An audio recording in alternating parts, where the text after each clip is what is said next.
kagiat risang kabirang tatan ora rengging Prabu Hataruning kaduka kumutulung ing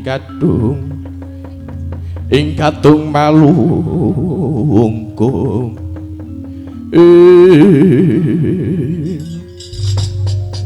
kok bocah bagus atut kaca wonten tinimbang ingkang dawuh kadingar Wadara Sarimbit kalawan Rama Werkudara menika badhe tindak pundi ngene yo nggih pun Wandharati bakal paring kabar marang putra Pandhawa kabeh inggih pawarta menapa menika dina iki wong tuamu para Pandhawa bakal duweni gawe gedhe ya kuwi tasyakuran kang disebut saji syukur ya saji raja suya wah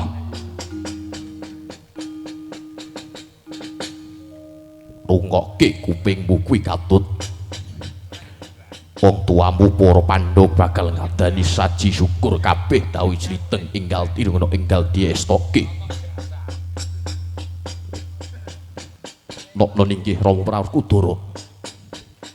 nuwun sewu wa Kresna saking nampa kawijaban menapa ingkang kedah lampahi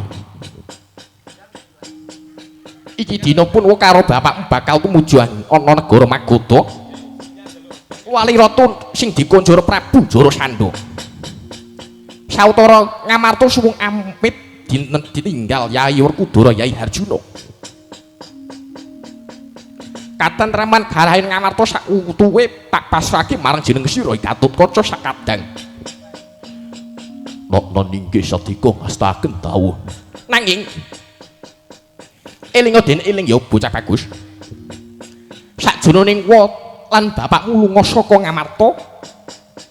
bengi iki mapan ana ing kedaton Ngamarta ana lakon sing ganjil kados pundi ganjil tegese ora genep tegese ana lakon kang nganeh-nganehi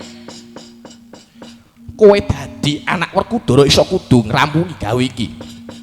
wah Gatut wonten dawuh Rama Kyai